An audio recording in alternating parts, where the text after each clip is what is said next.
Hi friends, welcome to my channel. ఈరోజు వీడియోలో కొంచెం కూడా వంట సోడా కానీ ఈనో కానీ నూనె కానీ వేయకుండా దోశల్ని ఎలా వేసుకోవాలో చూద్దామండి. ఈ దోశ పిండి కోసమని ముందుగా మిక్సింగ్ బౌల్లో 2 కప్పుల వరకు బియ్యాన్ని వేసుకోండి. అయితే నార్మల్ బియ్యాన్ని తీసుకుంటున్నానండి. ఇందులోనే 1 టీ స్పూన్ వరకు మెంతుల్ని తీసుకొని బియ్యాన్ని మెంతుల్ని 3-4 సార్లు శుభ్రంగా కడగండి. శుభ్రంగా కడిగిన తర్వాత మళ్ళీ ఫ్రెష్ వాటర్ని పోసుకొని ఈ బియ్యాన్ని మెంతుల్ని 4 నుండి 5 గంటల వరకు నానపెట్టాలి.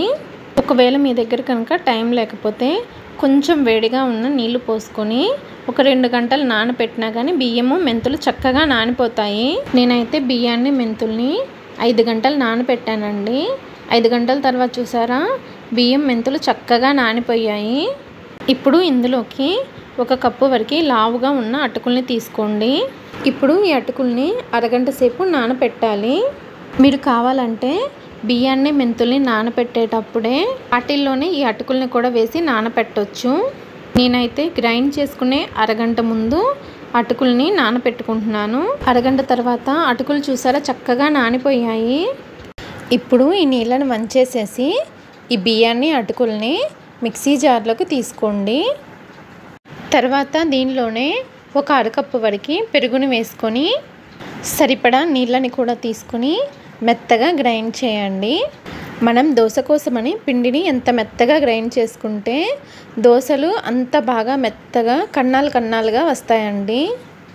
ఇలా గ్రైండ్ చేసుకున్న ఈ పిండిని ఒక గిన్నెలోకి తీసుకొని ఇప్పుడే ఉప్పును కూడా వేసుకొని కలిపేసుకుంటున్నానండి.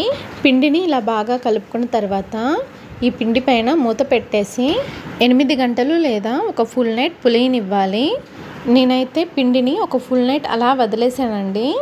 పిండిని ఒక ఫుల్ నైట్ అలా వదిలేసిన తర్వాత మీకు చూపిస్తున్నాను చూసారా, పిండి చక్కగా పులిసింది.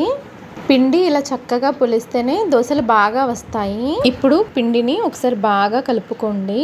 అవసరం అనిపిస్తే కొద్దిగా నీళ్ళని యాడ్ చేసుకుంటూ పిండిని చూసారా ఈ కన్సిస్టెన్సీలో బాగా కలుపుకోండి. మనకి దోశల పిండి అయితే రెడీ అయిపోయింది.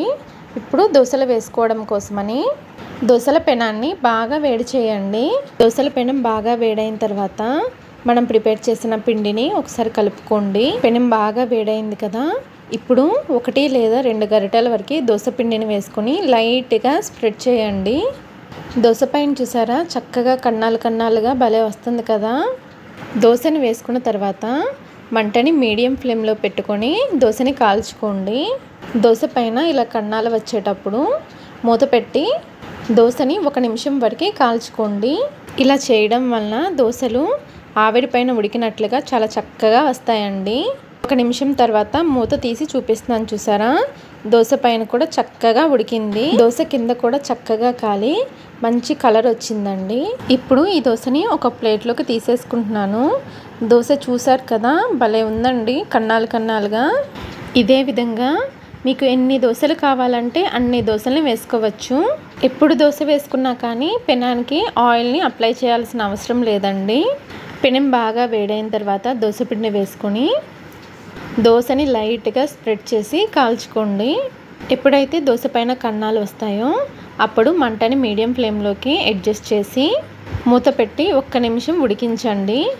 పిండి బాగా పులిసిందంటే ఈనో కానీ వంట సోడా కానీ ఏం అవసరం లేదండి. దోశలు చాలా పర్ఫెక్ట్గా వస్తాయి. చూసారు కదా, బియ్యం అటుకులతో మెత్తటి దోశలని చక్కగా చేసేసుకోవచ్చు. ఒకసారి మీరు కూడా ఈ బ్రేక్ఫాస్ట్ రెసిపీని తప్పకుండా ట్రై చేయండి. ఈ దోశలు మీకు ఎలా వచ్చాయో మీ ఫీడ్బ్యాక్ని తప్పకుండా షేర్ చేయండి. దోశల రెసిపీ కనుక మీకు నచ్చినట్లయితే నా ఛానల్ని లైక్ చేసి షేర్ చేసి సబ్స్క్రైబ్ చేసుకోండి. Thanks for watching.